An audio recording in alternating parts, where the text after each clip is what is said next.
আসসালামু আলাইকুম। আমার আগের একটা ভিডিওতে আলোচনা করেছিলাম যে নির্বাচন নিয়ে খুবই নাটকীয় একটি সিদ্ধান্ত নিয়েছে জামাত।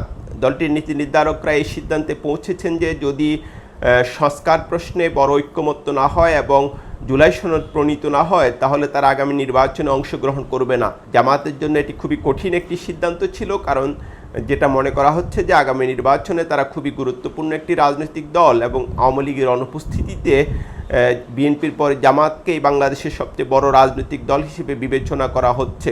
এই প্রেক্ষাপটে জামাতের এই সিদ্ধান্ত আসলেই নাটকীয়, বড় এবং গুরুত্বপূর্ণ। এখন প্রশ্ন হচ্ছে, বাংলাদেশে বর্তমানে গুরুত্বপূর্ণ অন্য রাজনৈতিক দলগুলোর এই ব্যাপারে অবস্থান কি? বিএনপির অবস্থান কি সেটা আমরা সবাই জানি, কিন্তু এনসিপি এবং ইসলামী আন্দোলনের মতো দলগুলো কি ভাবছে? আমরা যেটা দেখি যে এনসিপি রাজনীতিতে খুবই গুরুত্বপূর্ণ কামব্যাক করেছে। কামব্যাক বলতে এনসিপির জন্ম তো আসলে কয়েক মাস হলো, কিন্তু শুরু থেকে এনসিপি নেতাদের নিয়ে এক ধরনের বিতর্ক তৈরি হয় এবং যেটা বলা হচ্ছিল যে সমাজে, রাষ্ট্রে তাদের নিয়ে এক ধরনের হতাশাও তৈরি হয়। অনেকে তাদের নিয়ে যেরকম আশা করেছিলেন আসলে রাজনীতিতে তারা হয়তোবা সেরকম ভূমিকা রাখতে পারছিল না। কিন্তু আমরা যেটা দেখছি যে জুলাই পদযাত্রা শুরু হওয়ার পর থেকে এনসিপি রাজনীতিতে একটা নাটকীয় পরিবর্তন এসেছে।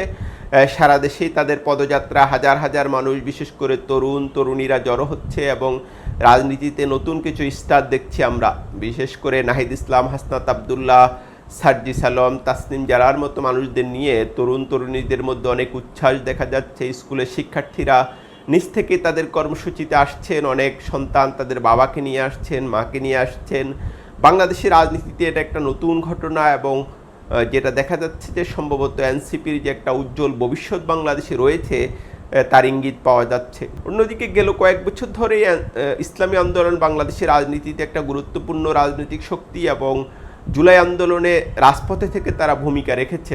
বাংলাদেশের রাজনীতিতে এখন যে নতুন মেরুকরণ হচ্ছে সেখানেও ইসলামী আন্দোলন খুবই গুরুত্বপূর্ণ ভূমিকা রাখছে, বিশেষ করে দলটির আমির চরমনায়ের পীর সাহেব।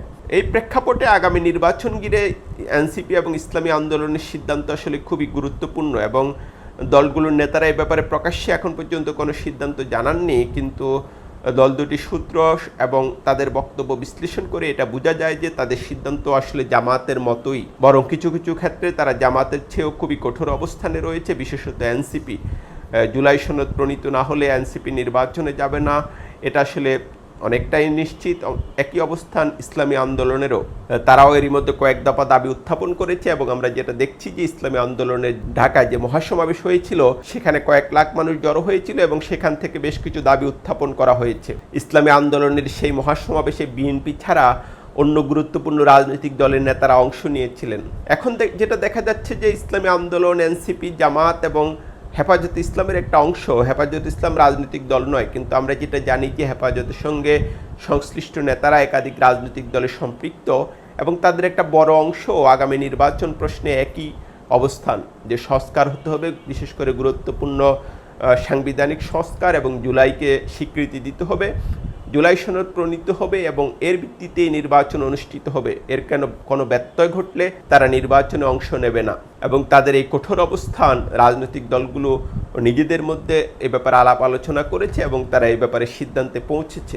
এবং আমরা যেটা দেখছি যে আগামী দিনের বাংলাদেশের রাজনীতির মেরুকরণ এখন অনেকটাই স্পষ্ট। বিশেষ করে নির্বাচন প্রশ্নে জামাত, এনসিপি, ইসলামী আন্দোলন এবং ইসলামপন্থী দলগুলোর একটি বড় অংশের সিদ্ধান্ত অভিন্ন। তারা যেটা মনে করছেন যে সংস্কার ছাড়া বাংলাদেশে কোনো বড় পরিবর্তন আসবে না এবং সংস্কার ছাড়া নির্বাচন হলে রাজনীতিতে কোনো গুণগত পরিবর্তন আসবে না, রাষ্ট্রের যে কাঠামো সেটাতেও কোনো পরিবর্তন আসবে না, সেক্ষেত্রে নির্বাচনে অংশ নেওয়া হবে অর্থহীন। যা দেখা যাচ্ছে যে নির্বাচন ঘিরে আসলে জটিলতা বাড়ছে এবং রাজনীতিতে স্পষ্ট আবার দুটো ভাগ হয়ে যাচ্ছে।